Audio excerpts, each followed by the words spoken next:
นี้สมาวันเอื่นวันอะไรหม่วนไปคัดเพื่อจะหม่วนเนาะไปคัดเพื่อจะหม่วนเป็นขั้นตอนสุดท้ายของการสนิทเขาคัดไปตามไล่ซองเนาะบอกไปไล่ซองคำซองวางหนึ่งยกหนึ่งวางหนึ่งยกหนึ่งไปสนิทจนสุดเลย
เห็ดสีไปจนสุดจนหลอกเลยเนาะพี่น้องเลย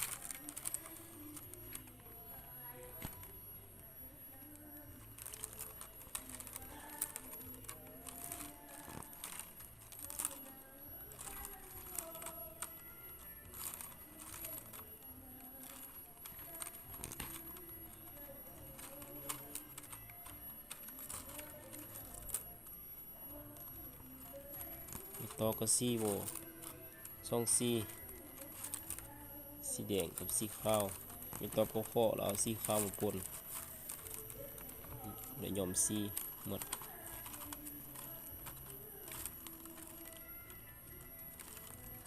ไฟละ27 26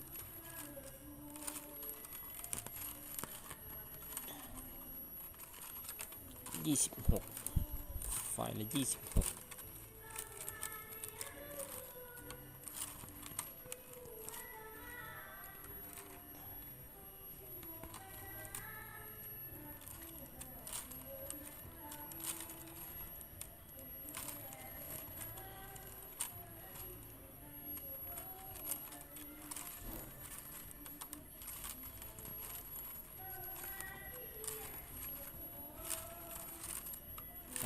ไปแล้วก็จัดไปหอมมันเนียน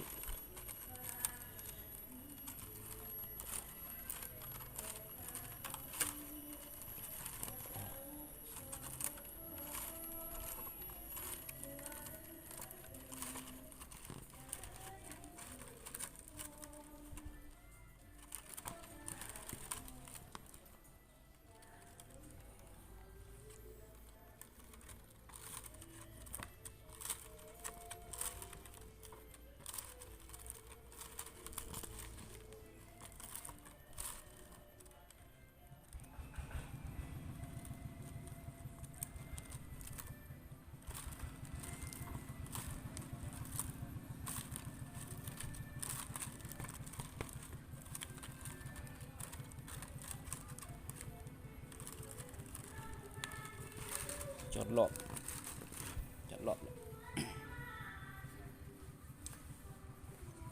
น้ำซิดใส่เพื่อไม่ต้องอ่อน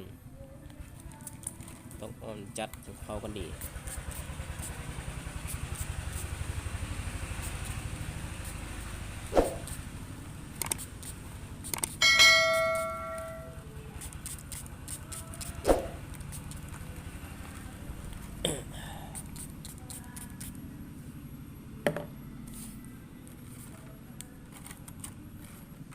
จัดเข้าดิ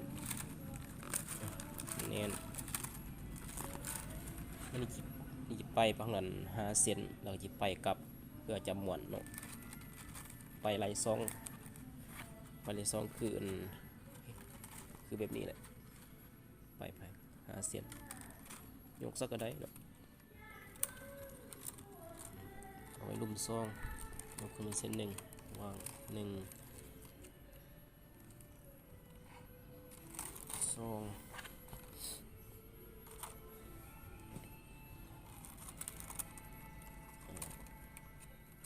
สามสี่ห้า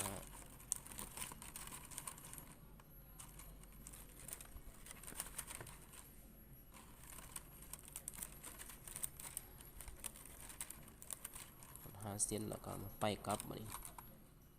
ยกเส้นนี้จับดุมให้ขึ้นหนึ่งสอง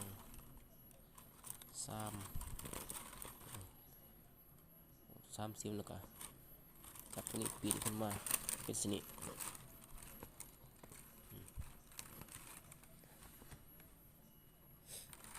จากนั้นก็หมุนเลยไหมหมุนไปเลยหมุนแบบนี้ไปเลยคำซองติ้งซอง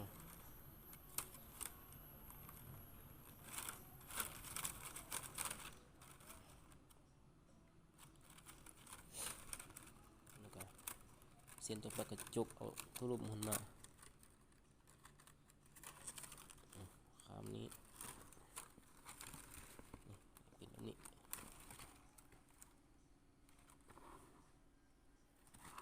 เป็นแบบนี้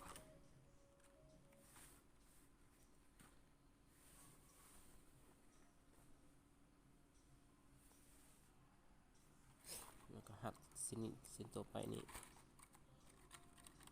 มันสนิท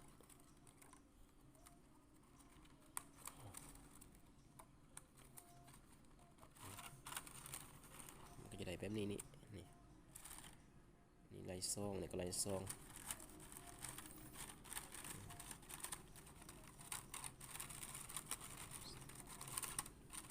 เส้นต่อไปก็จบเอาเส้นลุ่มขึ้นมาก่อนเนาะเส้นขึ้นมาคำซองนี้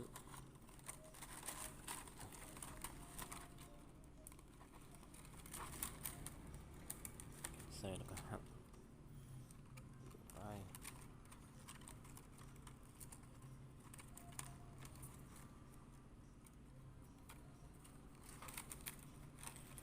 เส้นต่อไปก็เฮ็ดคือกันเลยเฮ็ดคือเก่าจนสุดยกเส้นลุ่มมาขัดนี้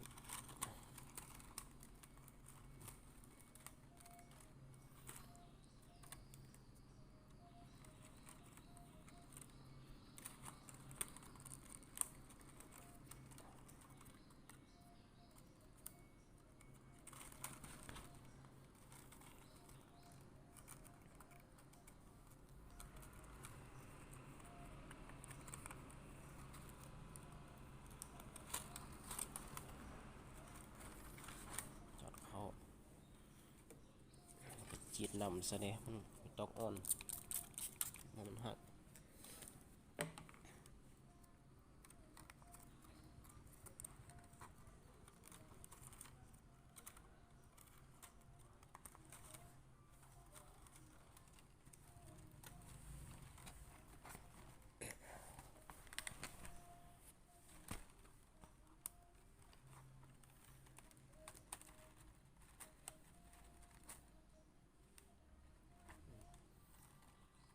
ตัวนี้ขึ้นจกเอาลุ่มของเส้นหนึ่ง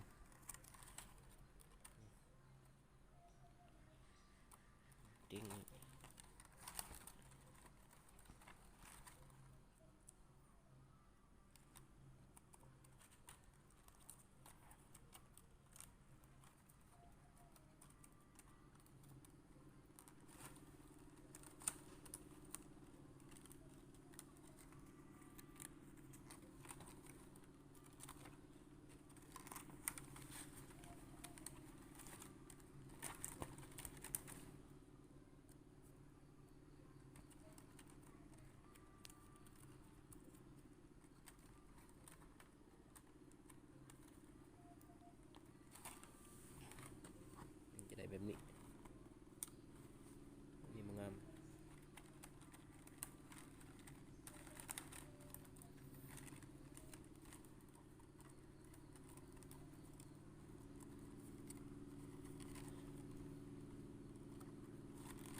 แล้วหักครบก็ครบทางนี้เตียงนี่จะเป็นแบบนี้นี่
เฮ็ดไปจนสุดทีเนาะจนจอดรอบหอดทีแล้วเบิ่งหอดทีแล้วจะให้เบิ่งอีกเต็มหนึ่งว่ามาหอดขั้นตอนสุดท้ายแล้วก็สิสุดละไปเหมือนกันขออภัยเป็นบัตร